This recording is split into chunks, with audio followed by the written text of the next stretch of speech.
The colony lights were still on when the sky cracked open. Marcus Hale had been awake for 22 hours, which was not unusual, and he was sitting on an overturned crate outside Habitat 7, with his boots unlaced and a cold cup of coffee balanced on his knee, watching the perimeter sensors blink their dull green pulse across the dark. Meridian Station was quiet at this hour. The overnight shift was 3 people, himself a geologist named the Pruitt, who was technically on duty but had been asleep at her station for 40 minutes, and a drone maintenance tech whose name Marcus could never remember. The kind of quiet that felt borrowed. He was watching the sky when it happened. Not a meteor shower, not exactly. More like the sky had been punctured. 4 distinct streaks, pale violet against the black, trailing ionized gas in long, smooth arcs before disappearing below the ridge to the southeast. Beautiful, in the way that things are beautiful before you understand what they are. Marcus watched them go with his coffee, going cold, and that particular feeling in his sternum, the one that was not quite dread and not quite wonder, and lived exactly between them. He tapped his earpiece. Pruitt, silence. Pruitt, I need you awake. A sound like someone being dragged back from deep water. What? Objects down, southeast ridge, 4 of them. Log it and wake Vasquez. You log it, I'm a geologist, not Pruitt. A long silence. Then, fine. He finished the coffee because it was there, and because he had learned a long time ago to finish things while he had the chance. The first impact site was clean. That was the word everyone used in the debrief, because it was accurate and because it carried the right implication. The thing had not hit, it had arrived. 4 meters of fused basalt, ringed around a trench, roughly the size of a cargo transport. And in the center of the depression a single object, roughly the dimensions of a clenched fist, dark and faceted, and entirely without heat signature. Commander Vasquez had the site cordoned before dawn, and the science team on it by morning. And Marcus stood at the perimeter tape with Des Okafor and watched them work. Des was Marcus's closest thing to a best friend, a former marine biologist from Lagos who had somehow ended up as a structural engineer on a terraforming colony 200 light-years from anything he'd ever loved. And he had this habit, when he was thinking hard, of talking complete nonsense while his brain was somewhere else entirely. He was doing it now. My aunt used to say, Des said, watching the science team crouch over the depression with their instruments, that when something comes to you in the night with no heat in it, you should leave it where you found it. Your aunt never did terraforming surveys. My aunt was a very smart woman. Marcus watched Vasquez pick her way around the object in its depression. The object sat there. It did not pulse or hum or emanate anything. It simply sat there in the way that very patient things sit, which is differently from the way that inert things sit. She'd have left it, Des said. It's a rock. It's a rock that came from somewhere. Marcus could not argue with that, so he didn't. The object was catalogued as IC7 and assigned a hazard rating of yellow-low, which in practice meant it was stored in a locked specimen drawer in the geology lab with 2 seals that both had functional magnetic locks, and that one person on each shift was nominally responsible for checking on it. Vasquez declared it inert. The reading equipment agreed. It did not emit radiation. It did not react to heat or pressure. It did not do anything at all, which was exactly the kind of nothing that usually precedes something. Marcus was assigned specimen monitoring on the evening shift, which meant he sat in the geology lab for 3 hours each night, reading incident reports and occasionally glancing at the locked drawer. It was the sort of duty that erodes your attention over time, the way water erodes stone, slowly and without announcing itself. He had been on specimen monitoring for 9 days when he made the mistake. It was not dramatic. He did not hear a voice. He did not have a vision. He reached into the drawer to log the physical inspection, a requirement per protocol, and lifted the object to confirm no degradation, and it was cold in a way that felt like the cold had an opinion. And something happened in the space between one thought and the next that he could not account for and did not have words for and would not have been able to describe to anyone even if he'd tried. He put the object back, he logged the inspection. He went to bed, he slept without dreaming. The first sign was small. He called Des the next morning on the comms screen in his quarters. This was routine. They talked every morning the way that people who are far from home build routine like shelter. And Des was eating something from a foil pouch and making faces about it. Marcus was sitting on the edge of his bunk with his unlaced boots on, and they were talking about nothing, the way they always talked. A long circling conversation that never really arrived anywhere, but was the point regardless. And Des said something funny. He always said something funny. Marcus did not laugh. That was not like him. Des noticed, the way people who know you notice when a color is slightly wrong. Not immediately, not loudly, but somewhere in the back of their face a small calculation updated. He kept talking. Marcus kept responding. But the thing was, the responses were fine. They were appropriate. They were exactly what you'd say.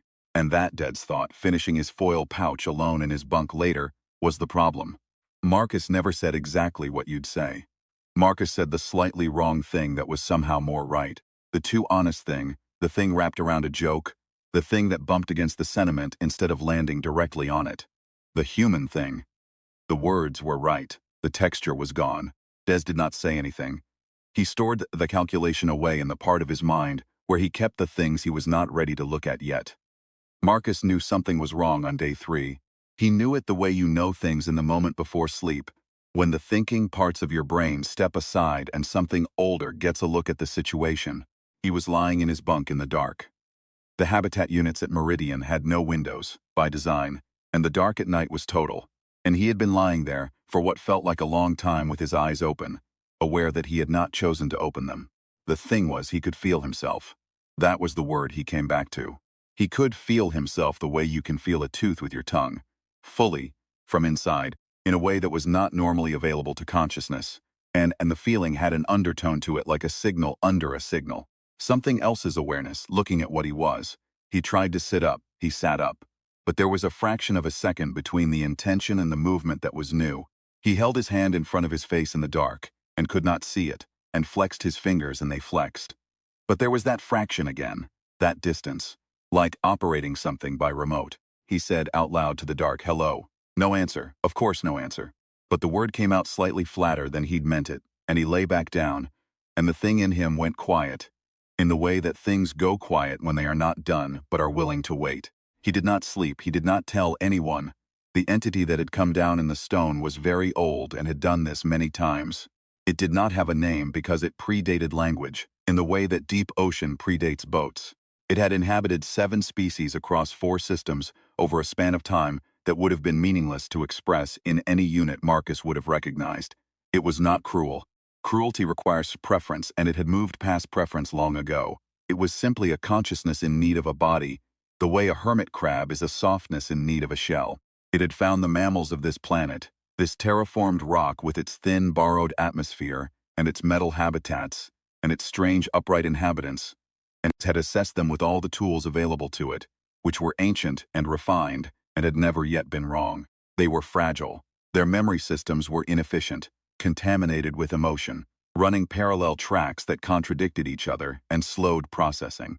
Their social bonds were irrational. They expended resources on each other in ways that produced no measurable return. They grieved, they pined, they held on to things. By every metric it had used across 4 systems, these were simple animals, a grade 2 host, functional, controllable, durable enough to serve. It began to settle in. By day 5 it could walk in him like a house. Marcus was still there. He could see, he could think, he could feel. He was not gone, but he had been, he realized slowly, relocated. He was present in himself the way a tenant is present in a building owned by someone else.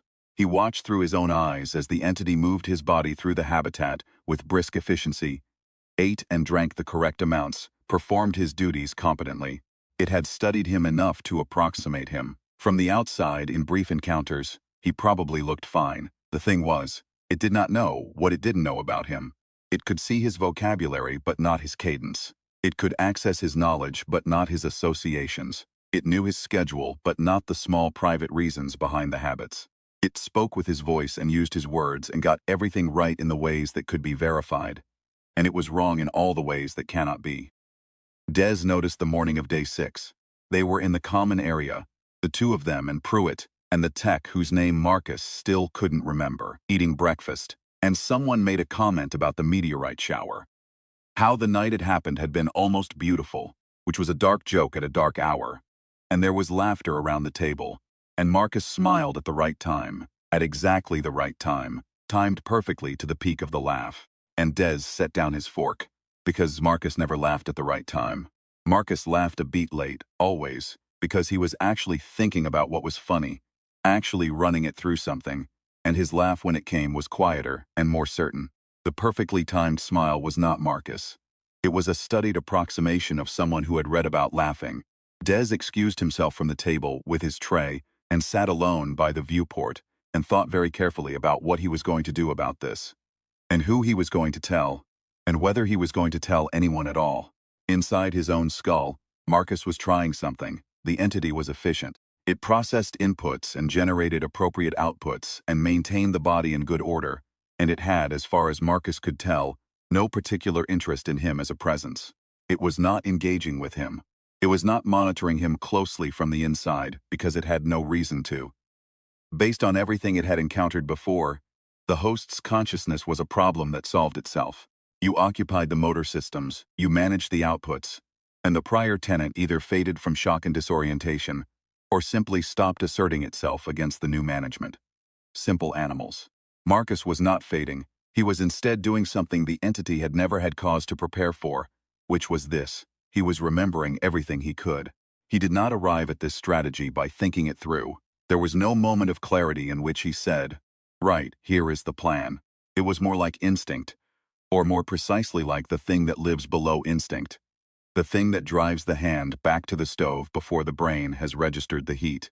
He had been relocated in himself, pushed back from the controls, and his response was to expand rather than contract, to take up more interior space rather than less, to fill every room of himself with the specific furniture of his specific life. Not fighting, not pushing at the mechanism of his own motor systems. Simply refusing to vacate. He started with Des, because Des was the easiest. The morning calls, the foil pouches, the things Des said when his brain was elsewhere, the specific texture of the laugh that always preceded a terrible joke. The story Des told about his mother's kitchen in Lagos when he was 9 years old, and the way it had smelled of ground nut soup on winter mornings, which Des had told only once, quietly, after their 3rd month on Meridian, when the homesickness had gotten bad enough to name. Marcus held that story the way you hold something fragile, and turned it over and over in the dark. The entity did not understand why the host was doing this. It was not interfering with operations. It was simply dwelling in memories, inefficiently, for no output. Marcus was also thinking about his dog. He had grown up with a dog named Chester, a medium-sized orange animal of no particular breed and enormous confidence, who had died when Marcus was 14 and whom he had not thought about in years. He thought about Chester now with a completeness that surprised him. The weight of him in a lap, the specific smell of his fur in summer, the trick he'd never quite managed to teach him, the way he'd sometimes bark at absolutely nothing with tremendous certainty, and then forget about it entirely. He thought about Chester for a long time. The entity, processing, found this information and its associated load and had no category for it. It was not relevant, it was noise. It filed it and moved on. Marcus thought about the noise. He thought, this is all I have, so let's see what it does. The days had a quality to them that Marcus would later struggle to describe. From the outside he was functioning. From the inside he was living in a kind of forced stillness, the way a prisoner lives. Not going anywhere, not doing anything, watching everything through a small high window while someone else ran the building. The entity ran the building well. It was meticulous. It answered questions in full sentences. It performed its duties without error. It moved his body through the corridors and the common areas and the geology lab with a precise and somehow inhuman purposefulness that probably looked, to anyone not paying very close attention, like professionalism. It was not professionalism. It was the thing that was left when you removed the human. Marcus watched it do the job and thought, it's me, but it's me with everything sanded off. Everything that made the job worth doing. Every small private reason behind every habit. He had a habit of pausing at the corner of Corridor C and looking right before he turned left. Not for any safety reason, there was nothing there. Just a stretch of blank wall and a defunct storage locker. Because on his 2nd week at Meridian, he had seen a juvenile Kyphorn lizard sitting on that storage locker looking at him with ancient amber eyes. And it had made him laugh, and now he always looked. The entity did not look. It turned left without pausing, which was correct, which was perfectly correct, which was the wrongest thing he had ever watched. He thought about the Kyphorn lizard for a while, which was an absurd thing to think about while trapped inside yourself, watching an alien intelligence operate your body. And he thought about how absurd it was, and then he thought that the absurdity was good, that the absurdity was exactly the thing, that the entity could not understand why you would think about a lizard on a storage locker while your situation was this serious, and that was going to matter. He did not know yet how it was going to matter. He trusted that it would. This was not confidence. It was something older than confidence and considerably less reasonable. By day 4, Marcus had organized his interior occupation into something approaching methodology. He could not move his body, he could not speak. He had no access to any output. The entity had those channels sealed in the way that a new operating system quarantines the previous installation. But he had access to himself, fully, in the way that you always have access to yourself, and mostly don't use, and he began to map it. He divided his remembered life into sections, not by date or by logic but by texture. Things that felt like mourning, things that felt like cold, things that felt like the specific kind of grief that is not about loss but about the distance between what you expected and what you got. Things that felt like other people, not events with other people, not his history with them, but the actual felt presence of them. The specific way each person he loved occupied a piece of the sensory world. The weight of his mother's hand on his shoulder. The sound of his sister's laugh across a bad telephone connection from 400 light-years away. Des in his backwards chair. Des handing him coffee in the morning with no ceremony, which was its own kind of ceremony. He thought about every meal he had ever liked. He went through them in order, which was not possible because he could not actually remember them in order. So he went through them in whatever order they surfaced, which was a different kind of order and had its own logic. The specific burn of bad whiskey at his cousin's wedding. A bowl of congee in a 24-hour place in a city he had moved through once and would never visit again. A sandwich eaten standing at a kitchen counter after a very long shift, which had been the best sandwich of his life because of when it happened rather than what was in it. He held each one. He turned each one over. He found all the texture in it and held that too. The entity processed this activity the way it processed everything Marcus was doing. As noise, irrelevant internal cycling. What it had encountered in other hosts as the equivalent had been the death throes of a prior consciousness. A brief spike of unstructured activity before the system quieted. It expected the system to quiet. It had very little doubt about this. What it could not model, because it had no prior data for it, was that the noise was getting louder. Not in a way that affected its operations. Not in a way that registered on any metric it was watching. But in the space between inputs and outputs there was an increasing something that was not thoughts in the operational sense, was not memory in the archival sense, was not emotion in the chemical sense. It was all of those things at once and also something those terms didn't capture. Something the entity had no word for, because none of the 7 species it had inhabited had ever required a word for it. The closest translation, assembled much later, would have been, the weight of living as yourself. The entity did not recognize this as a threat. It had never had cause to. Des went to Vasquez on the 7th day. He did not know how to say what he needed to say, which was that something had gotten into his best friend. So he said it the only way he had, which was directly, sitting across from her desk in her office with his hands flat on his knees.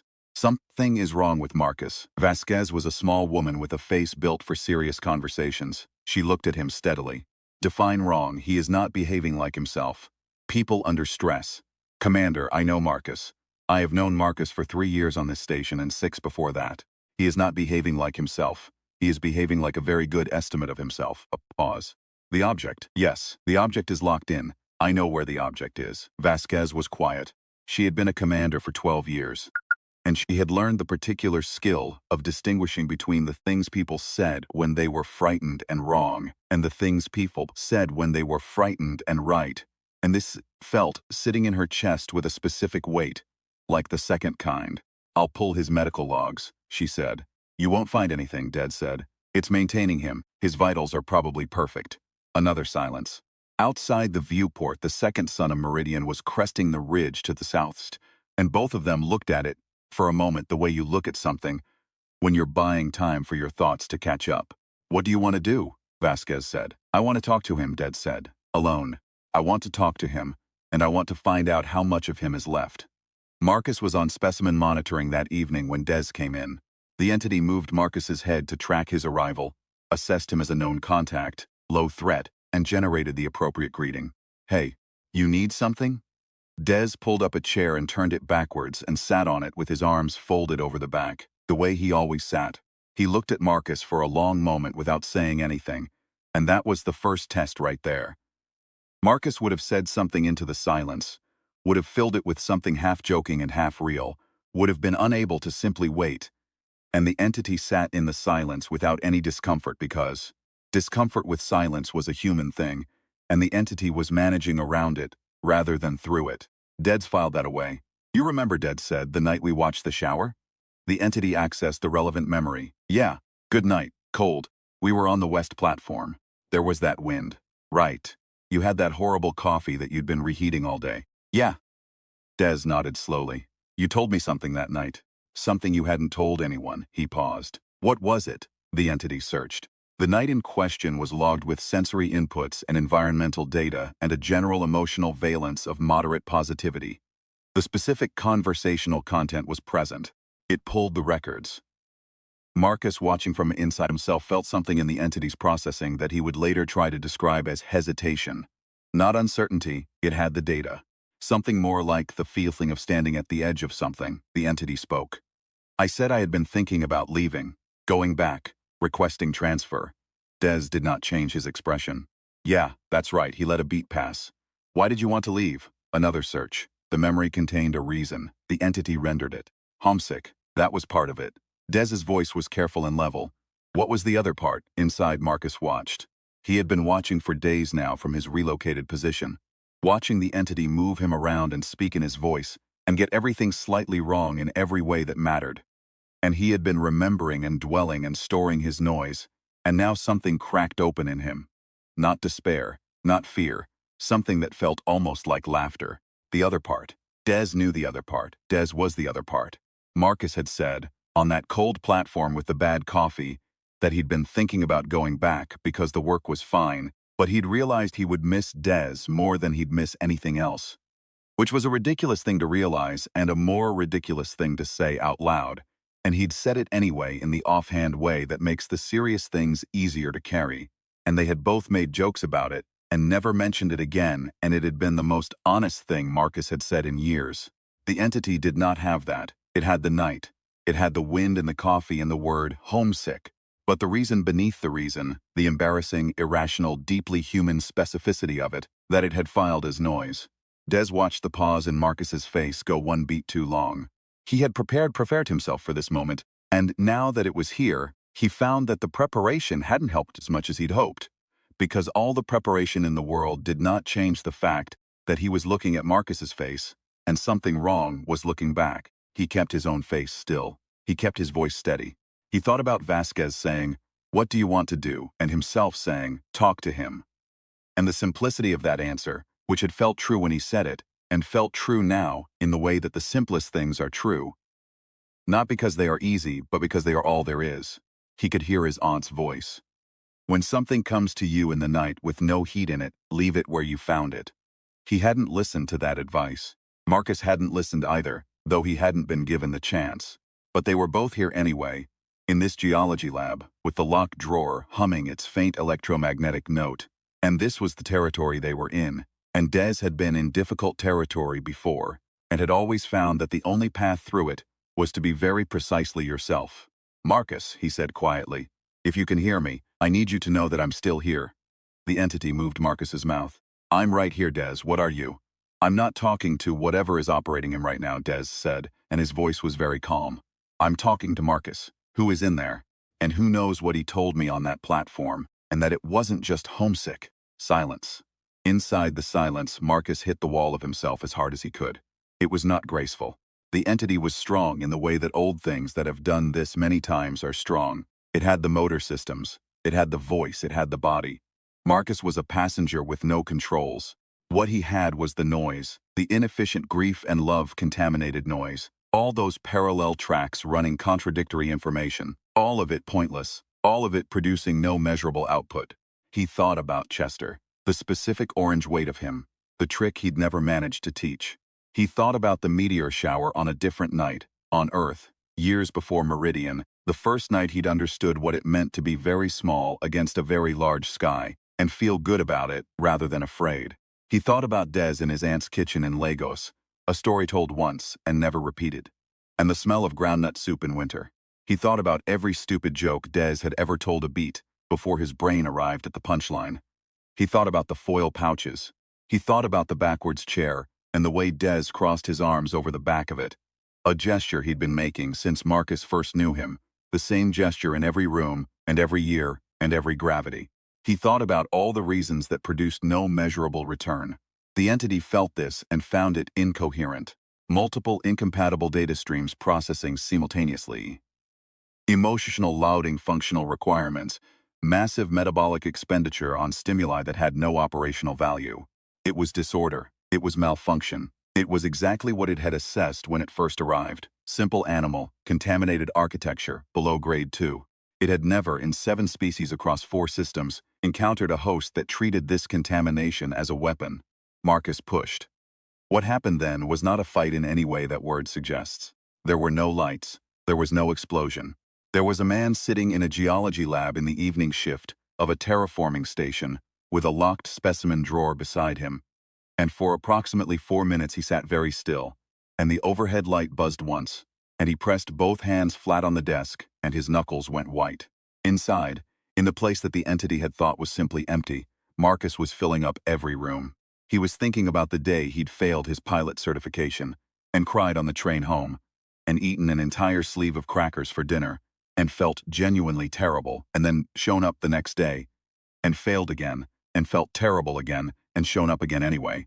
Not because he thought it was going to work, but because he could not locate a version of himself that would not show up.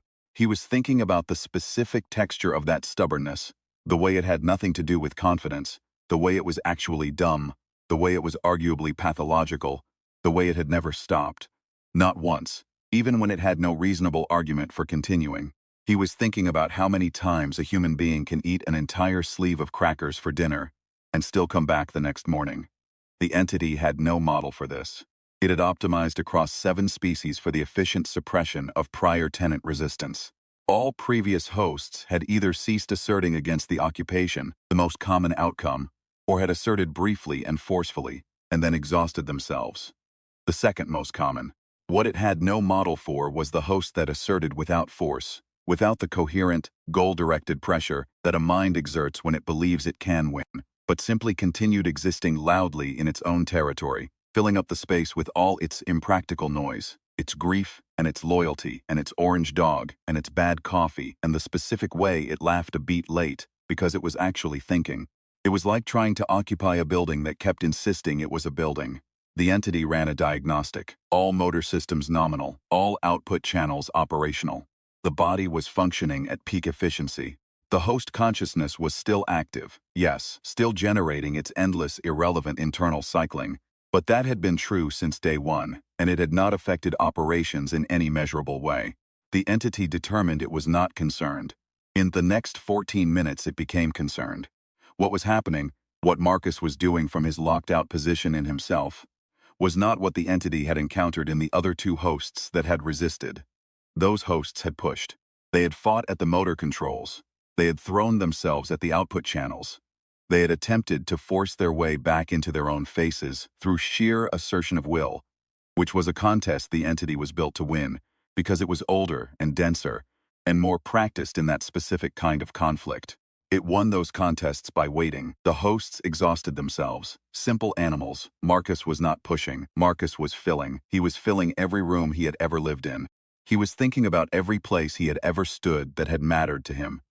Standing in those places fully in his memory, feeling the floor under his feet and the air on his skin and the specific acoustic quality of each room. The way sound bounced differently in the kitchen of the apartment he'd had on Earth during his training years. The low ceiling and the cheap tile, and how you could hear the upstairs neighbor's morning routine as clearly as your own. The particular stillness of a hospital waiting room at 4 in the morning. The smell of cut grass on a baseball field in summer, which had smelled the same on every planet he'd ever visited that had grass in summer, which was one of the small facts about the universe that Marcus had always found quietly reassuring. He was filling his memories with the physical presence of other people, standing them back up inside himself in full resolution. Not just their faces, not just facts about them, but the actual sensory experience of being near them. The warmth of his sister sitting next to him in the back of a car when they were children. The specific pressure of a handshake from his first commanding officer, a man named Red who had been 70 years old, and strong in the way that people are strong after decades of consistent effort, and who had told him on his first day that the job was mostly waiting, and the trick was to wait well. which Marcus had not understood at the time and had thought about regularly since. The entity processed this. It processed the baseball field and the apartment kitchen and the hospital waiting room and Red's handshake, and could categorize all of it as prior life archive data. Inert, operational significance 0. And yet the density was increasing. It was not a pressure, it was not a push.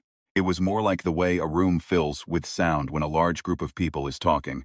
No single voice, loud enough to hear, but the cumulative presence of them undeniable. Marcus was not one loud voice asserting against the entity's control. Marcus was every version of himself that had ever existed, standing in every room he'd ever stood in, all of them talking at once. The entity had a sudden and new experience, which was that it could not find a corner of Marcus's interior that was empty. This had never been a requirement before. All previous hosts had had large areas of cognitive space that were in practice unoccupied, unexamined, unremembered, the vast dark rooms of a life that was mostly unlived.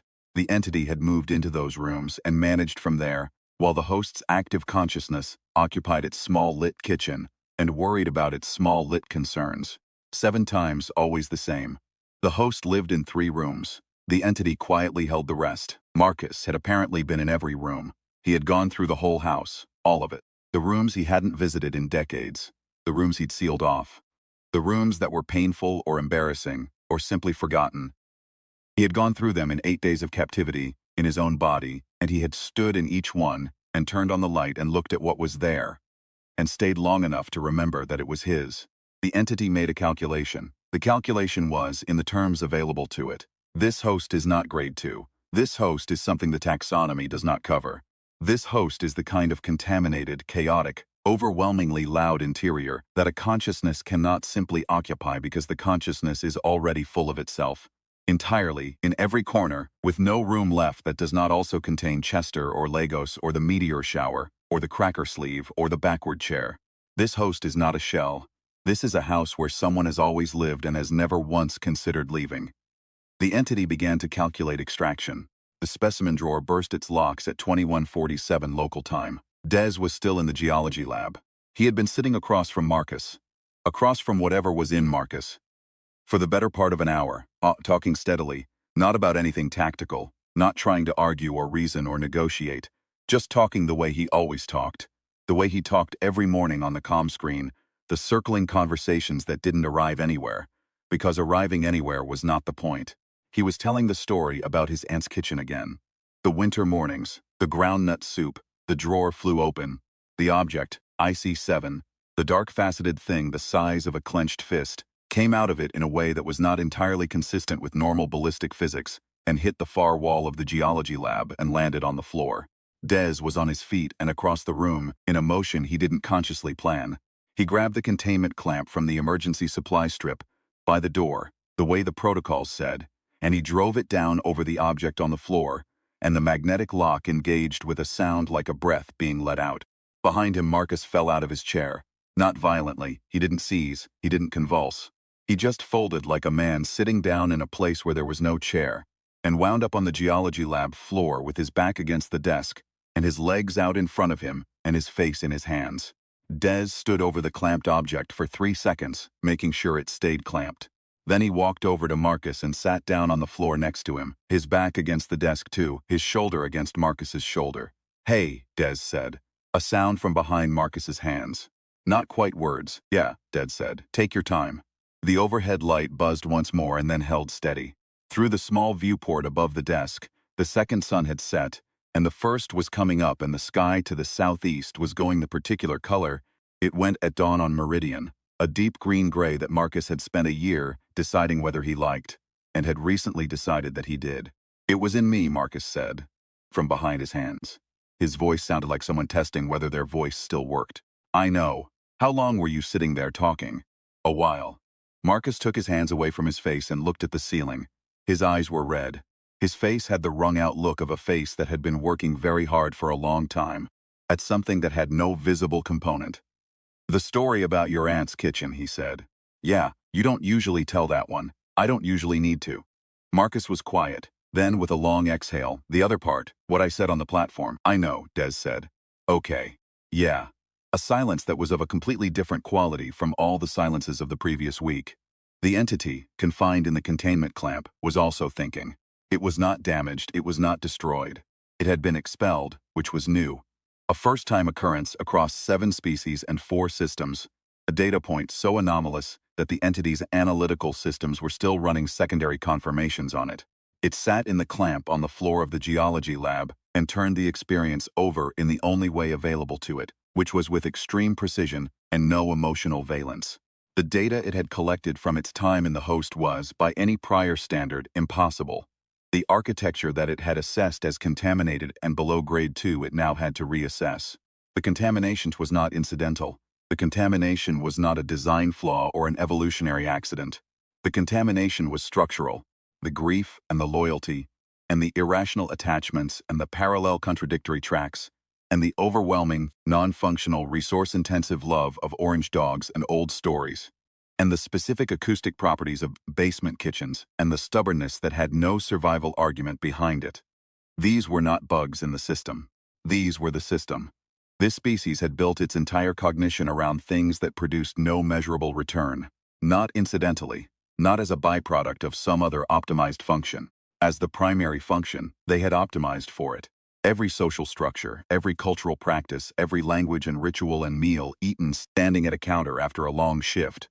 All of it was the system expressing its core operation, which was this. Make the interior of your own life so densely, specifically, irreducibly yours that nothing else can move in. The entity thought about the other species it had inhabited. The Gravathi, whose mental architecture was clean and parallel and extremely efficient, and had offered no resistance whatsoever because efficiency leaves room. The Ocel, who had resisted briefly and then yielded, exhausted, in 30 hours, because their resistance was goal-directed, and goals exhaust themselves. The others, all clean, all occupable, all living in 3 lit rooms and leaving the rest dark. It thought about the human male who had spent 8 days fighting a consciousness older than his species to a standoff, using nothing but an orange dog and a story about groundnut soup, and the specific sound of his upstairs neighbor's morning routine, and a handshake from a man named Red, and every room of his life, turned on and lit and occupied. The entity considered whether this constituted a threat. It concluded, after considerable processing, that threat was not the right category. Threat implied that the entity was in danger.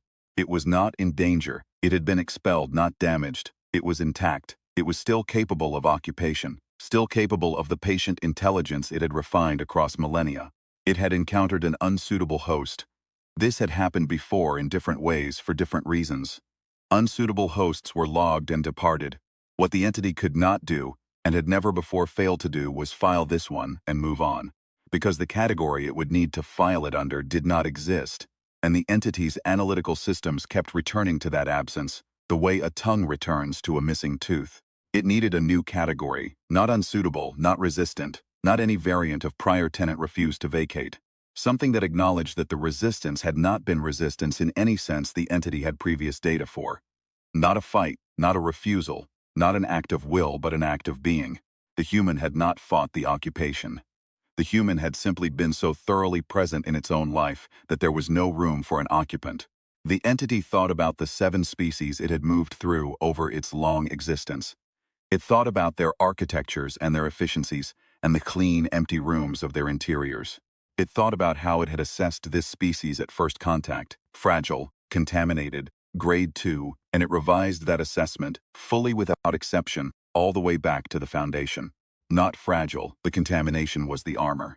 Every irrational attachment, every memory held past its useful date, every tear over an orange dog dead 30 years, every cold cup of coffee finished out of stubbornness, every laugh that arrived a beat late because the person was actually thinking. This was a species that had, without intending to and without knowing it, and without any external pressure requiring it, made themselves impossible to vacate by making themselves impossible to reduce. The entity recalibrated its taxonomy. Somewhere in the category system it had been using for 10,000 years, it made a new entry. Not prey, not spul, not grade 2, not a host. Dangerous. In the way that things are dangerous, not when they can harm you, but when they are so fully themselves that you cannot get purchase on them at all. Vasquez quarantined IC7 with a Class Amphil seal and a written request to Command for off-world disposal. Command replied in 11 days, because Command was always 11 days behind. And by then the story had filtered through the station in the way that stories filter through small, isolated communities. Partially true, partially embellished, and carrying a weight that the facts alone could not quite account for. Marcus was on medical leave for 4 days, which he spent mostly in his bunk and partly on the common area couch. And Des spent most of those days in the same room doing his own work at the small desk and making occasional comments about nothing, the way they always were. The circling conversation that didn't arrive anywhere, which was the point. On the third morning, Des made coffee, real coffee, not the reheated variety, and brought Marcus a cup and sat in the backwards chair beside his bunk and said, "My aunt used to make this. Groundnut soup on winter mornings," Marcus said. "I mean the coffee. She made coffee, too. You never told me that part. I'm telling you now." Marcus held the cup with both hands, which was warm. He looked at Des in his backwards chair, and the morning light was coming in at a low angle through the common area viewport, and it caught the steam from both cups, and he thought, not for the first time, and not for the last, about how much of what holds you together has nothing to do with surviving, and everything to do with the texture of mornings. "Thank you," he said, "for sitting there. Where else would I go?" "I'm serious," Des made a face that meant he'd heard. "I know you're serious. Drink the coffee." Marcus drank the coffee. The disposal shuttle came for IC-7 17 days later and took it to the processing station in orbit, where it was scheduled for deconstruction under Class 1 protocol. Whether it was deconstructed on schedule is not confirmed. What is confirmed is that it did not arrive at the listed destination, that the manifest was later annotated with a discrepancy notation, and that a routine sensor sweep of the processing station the following week flagged an anomalous reading in Bay 4 that resolved itself before anyone investigated. These facts were filed. They were not connected. No one was alarmed. This is a thing humans do. They file things. They lose track of connections. They let anomalies resolve themselves. They are very busy with their coffee and their backwards chairs, and their stories told once and never quite repeated. It is not that humans don't notice. It is that humans are always most concerned with the rooms they're already in. Marcus requested certification on specimen monitoring 6 weeks later, which Vasquez approved after a medical clearance. And he went back to the geology lab on evening shifts and sat in the familiar chair and read incident reports, and occasionally looked at the now empty specimen drawer. He had developed in those 6 weeks a small habit that he did not examine closely enough to name. When he entered the geology lab each evening, he pressed both hands flat on the desk before he sat down. Not hard. Not like the night with the locked drawer. Just a brief contact, both palms, the way you touch a wall when you've been away from a house to confirm it's still yours. He couldn't have told you why he did it. He just did it. The way you hold on to things. The second impact site, 12 kilometers to the northwest, had been catalogued and cleared the same week as the first. The objects recovered, 3 of them, smaller, similar for composition, had been logged as inert and sealed and sent to the same processing station in orbit. The manifest discrepancy there was filed under different reference numbers. Nobody connected them. Nobody was going to connect them. But on a cold morning 6 weeks after the last seal was logged, the geologist Pruitt woke up at Euro 400 and sat at the edge of her bunk and looked at her hands for a long time in the dark. Long enough that she was late for morning check-in. Long enough that the tech whose name nobody remembered knocked on her door, she answered. She was fine. She said she'd been dreaming. She did not remember the last time she'd dreamed. The coffee was always cold by the time Marcus finished it. He had a habit of making it and then getting distracted, and coming back to it and drinking it anyway, which Des maintained was a character flaw, and Marcus maintained was practicality. And they had been having this argument in various forms for 9 years, and would have it for as many more as either of them could manage. He was sitting outside Habitat 7 again, on an overturned crate, boots unlaced, cold cup balanced on his knee, watching the perimeter sensors blink their dull green pulse. The night was quiet. The night was always quiet out here at this hour, in the way that felt borrowed. He was watching the sky. He was always going to be watching the sky. That was the thing about being this kind of person.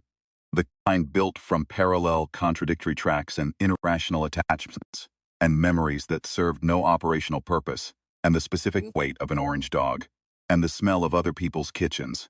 You watched the sky. You noted the beauty of the things before you understood what they were. You held your cold coffee and you watched anyway. The stars over Meridian were unfamiliar, and Marcus had spent 3 years learning their names, and had gotten about a third of them right. and had stopped trying to get the rest, and had started just watching them as themselves, bright and cold and indifferent, their light ancient, their distances incomprehensible, the universe so large that any consciousness that looked at it directly without flinching was either very brave or very strange.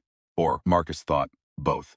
He drank the cold coffee to the bottom and sat with the empty cup and watched the sky for a while longer, and then went inside to find Des, because that was the other thing about being this kind of person.